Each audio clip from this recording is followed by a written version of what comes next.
Bonjour à tous, bon retour parmi nous. Voici la troisième leçon, du contenu du mentorat antique d'avril 2017.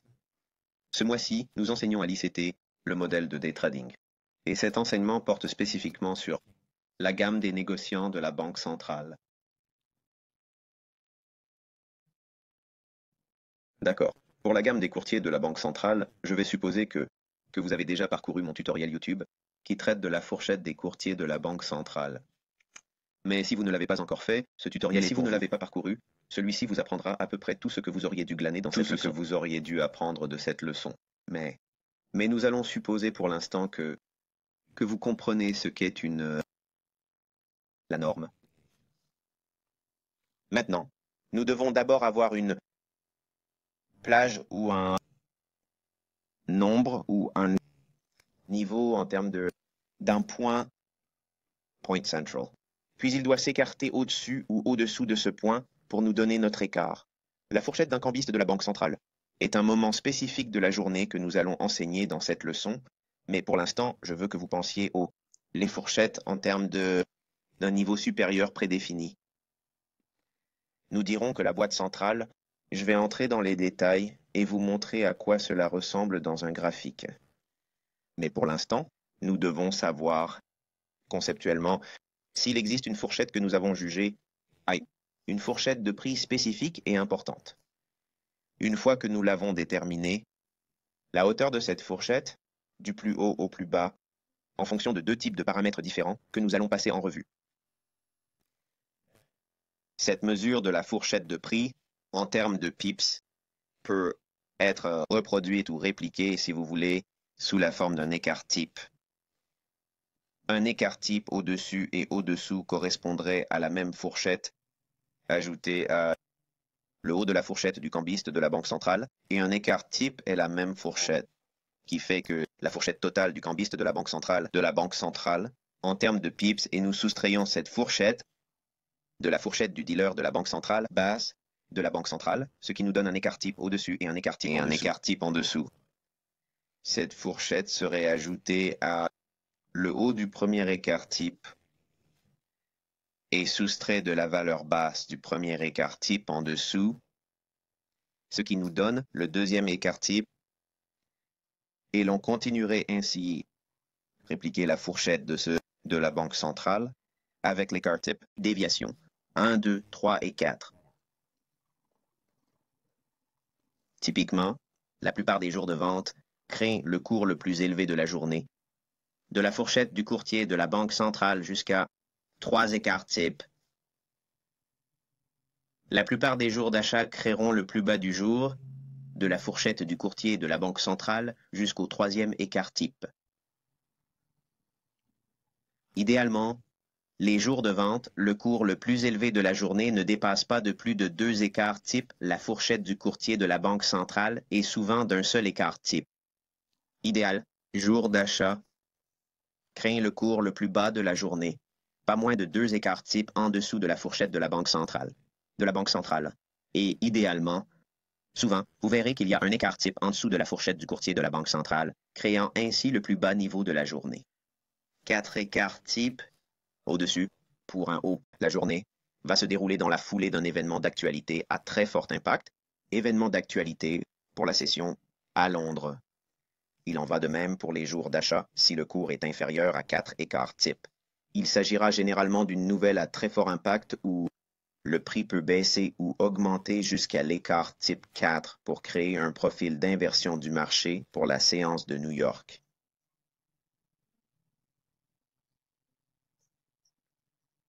D'accord, nous traitons des spécificités avec la fourchette des courtiers de la Banque centrale. La période de temps qui encadre la fourchette des cambistes de la Banque centrale est de 14 heures à 20 heures, heure de New York. La fourchette idéale est inférieure à 40 pips. De préférence, la fourchette ne doit pas dépasser 20 à 30 pips. L'amplitude totale du plus haut au plus bas. Qu'est-ce que nous disons ici? Entre 14 heures et 20 heures, heure de New York. Quel que soit l'endroit où vous vivez dans le monde, vous devez trouver l'endroit où vos graphiques de prix indiquent ce qui serait considéré comme la bougie qui commence à 2 heures de l'après-midi et à 20 heures à l'heure de New York. Ainsi, pour Donc par souci d'exhaustivité et afin d'éviter toute confusion, comme pour tout le reste, j'enseigne toujours, trouvez l'heure de New York là où vous vous trouvez géographiquement, puis trouvez à quoi cela ressemble dans votre plateforme pour vos graphiques, et délimitez-la par une ligne verticale avec 2 heures de l'après-midi à New York et 20 heures New York. Entre ces deux fenêtres temporelles, le plus haut et le plus bas devraient idéalement être inférieurs à 40 pips, de préférence 20 à 30 pips au total. Les fourchettes supérieures à 30 pips peuvent s'avérer infructueuses pour les projections.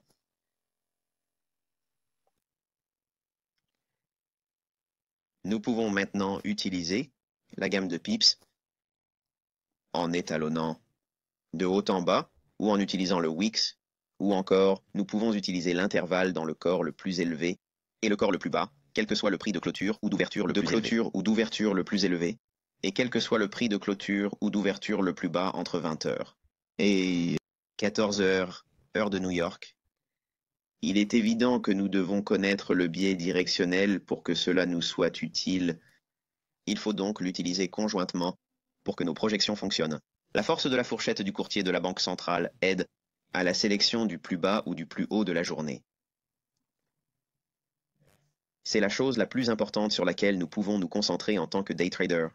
Si nous pouvons chercher à former le plus haut ou le plus bas probable de la journée, ou en termes de lorsque les marchés sont haussiers, nous recherchons le plus bas de la journée à former, principalement, session de Londres. Alors, où ce creux va-t-il se produire? Et est-ce que ce sera lors d'une journée très favorable au déroulement de cet événement? Rappelez-vous que j'ai dit à plusieurs reprises au cours des 7 dernières années d'enseignement du Forex en ligne que je ne trade pas tous les jours. Et même dans ce mentorat, vous avez vu qu'il n'est pas productif d'essayer d'obtenir des résultats. Productif d'essayer de négocier tous les jours. Mais il y a des moments où nous sommes les plus probabilités qu'une condition soit remplie pour qu'une dépression plus élevée se forme à Londres. Lorsque ces conditions sont réunies, nous pouvons raisonnablement penser que nous avons de bonnes chances de voir se former, plus que la plupart des jours, que la dépression la plus élevée se formera à Londres et nous pouvons avoir une idée approximative de l'endroit où le plus bas devrait se former. En utilisant la fourchette des cambistes de la Banque centrale. La fourchette des cambistes de la Banque centrale, principal, est de vous aider à trouver le plus élevé ou le plus bas du jour, temps respectif, jour haussier ou baissier. En d'autres termes, si nous sommes à haussier sur le marché, dans son ensemble, ou si nous recherchons un coup, un meurtre. Pour la semaine, on s'attend surtout à ce que le cours de clôture du vendredi soit plus élevé que le cours d'ouverture du dimanche. Par exemple, si nous recherchons un one-shot, one-kill dans une semaine haussière, nous chercherons principalement le plus bas du jour à Londres, chaque jour mardi, mercredi et jeudi de préférence, ces jours-là, mais cela pourrait aussi se produire le lundi. Mais nous cherchons à ce que le plus bas du jour se forme à Londres selon ces critères. Mais ce n'est pas parce que nous recherchons la formation d'un plus bas et une clôture haussière chaque jour que cela signifie que cette configuration de plus haute probabilité, et nous pouvons utiliser la fourchette des cambistes de la Banque centrale pour aider à définir ce contexte, comme nous l'apprendrons dans cette leçon ici. Mais nous utilisons des mèches dans cet exemple, donc chacune de ces boîtes bleues représente la fourchette des courtiers de la Banque centrale pour ce jour-là.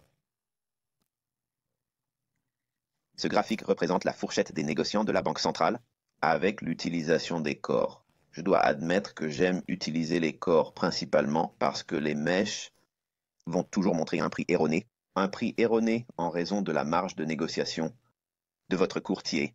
Tout le monde aura une disparité entre le haut et le bas de chaque bougie. Sur chaque bougie, il n'y aura jamais d'accord. C'est pourquoi ce que j'utilise, c'est le gros de la trading qui est le corps. À mon avis, et il n'y a pas de véritable panacée pour répondre à cette question, mais mes études réalisées au cours des 2 dernières décennies, c'est que si nous nous concentrons principalement sur le corps des bougies, nous serons plus proches de ce que fait l'argent intelligent en termes relatifs que si nous n'utilisons que les mèches. Nous pouvons obtenir beaucoup d'informations sur ce que fait le commerce de détail si nous étudions les mèches. Mais si nous étudions le corps des bougies et que nous cadrons nos fourchettes en fonction de cela, nous obtiendrons des images plus claires. Ce que seront les fourchettes de distribution de l'accumulation institutionnelle lorsque nous utilisons la fourchette des transactions de la Banque centrale. Ainsi, comme vous pouvez le voir ici, chacune de ces plages a ce plage respective en termes de pips. La première est de 13 pips, la suivante est de 58 pips, la suivante est de 19, et le dernier dans cet exemple est de 16 pips dans la fourchette. En utilisant les corps, nous allons nous concentrer principalement sur cela. Avant d'entrer dans les détails, j'aimerais que vous réfléchissiez à ce qui suit, juste parce que j'aime utiliser les corps et que je pense que c'est le plus avantageux. Nous devons toujours regarder les gammes avec les mèches incluses. Regardons de plus près chaque exemple. Pour ce premier exemple, nous avons reproduit la fourchette des cambistes de la Banque centrale, la petite zone bleue ombrée, et nous avons dupliqué cette fourchette et projeté un écart type. C'est ce que signifie l'écart type. Donc, un écart type est le deuxième écart type, qui est essentiellement la fourchette des courtiers de la Banque centrale, la fourchette totale des PIP, ou dans ce cas, 13 pips. Nous avons ajouté 13 pipi de plus et il a ajouté 13 pipi de plus pour un total écart type total de 2. Remarquez comment cela amène votre taux à le plus haut du jour formé à Londres, cette session particulière immédiatement après la clôture de la fourchette des cambistes de la Banque centrale. En d'autres termes, à l'APM, au début de la fourchette asiatique, projetez cette que nous avons créée pour la fourchette des cambistes de la Banque centrale, 2 déviations standards vers le haut. Cela nous donne le haut projeté de Londres. Cela ne veut pas dire qu'il va rejoindre le PIP. Il se peut qu'il soit légèrement supérieur. Il se peut qu'il soit un peu en dessous, mais cela nous donne une fourchette à rechercher. Dans l'exemple suivant, la fourchette est de 58 PIP. Ce chiffre est trop élevé. Nos règles stipulent que nous devons avoir 40 pips ou moins dans l'idéal. Pour cette journée de négociation, nous devons donc laisser le marché faire ce qu'il veut. Si nous voulons faire du scalp, c'est une autre chose. Mais pour le day trading, nous ne pouvons pas utiliser ce critère parce qu'il s'agit d'une fourchette trop large pour les courtiers de la Banque centrale. Et ce n'est pas ce que j'ai enseigné dans l'enseignement gratuit sur ma chaîne YouTube. Mais lorsque vous utilisez les projections de la fourchette des courtiers de la Banque centrale, les hauts et les bas, le critère est que 20 à 30 est idéal en termes de PEPS. Il doit être inférieur à 40 généralement, mais les fourchettes idéales sont de 20 à 30 pips. Et la raison en est que si la fourchette quotidienne moyenne de la bougie pour le graphique quotidien que vous traitez est généralement d'environ 100 pips par seconde. Ce n'est pas toujours le cas, mais j'aime utiliser comme chiffre approximatif une règle générale. Si nous avons 100 pips, un tiers de ce chiffre représente environ 33 pips. C'est pourquoi je donne environ 20 à 30 pips, scénario idéal. Pour cette raison, il est préférable d'être en dessous de 40 pips. Donc pour la puissance 3, concept A. Si nous sommes haussiers, nous recherchons le prix d'ouverture et, sur le marché, dans le marché, va négocier à la baisse de 20 à 30 pips. Idéalement, pas plus de 33 pips. S'il se négocie au-delà, nous ne voulons pas voir se négocier plus de 40 pips. Cela ne veut pas dire qu'il ne peut pas, mais les scénarios idéaux sont les suivants. La baisse du prix d'ouverture, les jours d'accumulation où le below the day est formé et que nous avons une clôture plus élevée haussier. Nous recherchons cette baisse de 20 à 30 pips et nous pouvons utiliser les taux de change de la Banque centrale pour confirmer cela avec d'autres éléments qui seront enseignés dans la prochaine leçon. La leçon suivante. Exemple, ici nous avons un écart type projeté en dessous de celui-ci. Et vous pouvez voir que nous l'avons presque atteint, mais il était définitivement à l'intérieur du premier écart type, créant le plus bas de la journée, et le prix se négocie agressivement à la hausse. Exemple suivant, nous avons un écart type projeté en dessous de, et un deuxième écart type projeté en dessous. Ainsi, nous avons maintenant 2 écarts types en dessous de la fourchette des cambistes de la Banque centrale pour ce jour particulier. Et cela nous amène directement au niveau le plus bas de la journée. Il n'y a eu qu'un pip d'écart. Il est descendu en dessous d'un pip, puis nous avons vu le creux qu'ils ont formé à Londres. En regardant ceci, évidemment, vous savez, cela ressemble à un choix rétrospectif et tout ce genre de choses. Mais je veux que vous preniez en considération. Lorsque nous regardons les prix, nous devons avoir un parti pris. Que pensons-nous que le prix va faire? Le prix va-t-il augmenter ou diminuer au cours des 2 ou 3 prochains jours? Quelle est l'évolution la plus probable du prix au cours de cette semaine ou de la semaine prochaine? Le prix va-t-il augmenter ou diminuer? Où en sommes-nous d'un point de vue saisonnier? Cherchons-nous des prix à la hausse ou à la baisse? Où en sommes-nous sur le plan trimestriel? Sommes-nous en train de vivre un changement trimestriel? Cette évolution se poursuit avec des prix à la hausse, avec des réseaux de DP de qualité supérieure qui n'ont pas encore été atteints? Si c'est le cas, alors nous pourrions chercher des scénarios pour rechercher les achats. Nous nous intéressons donc au réseau de PDA à prix réduit. Nous cherchons des raisons de suggérer des achats dans une fourchette de prix réduit. Notre matrice de tableau PDA va nous aider à trouver des raisons de construire des idées haussières. Si nous recherchons ces idées avec la fourchette des courtiers de la Banque centrale en conjonction avec celle-ci, cela nous aidera à réduire l'heure de la journée, Londres et l'ouverture. Cela nous aidera à définir des points d'entrée idéaux.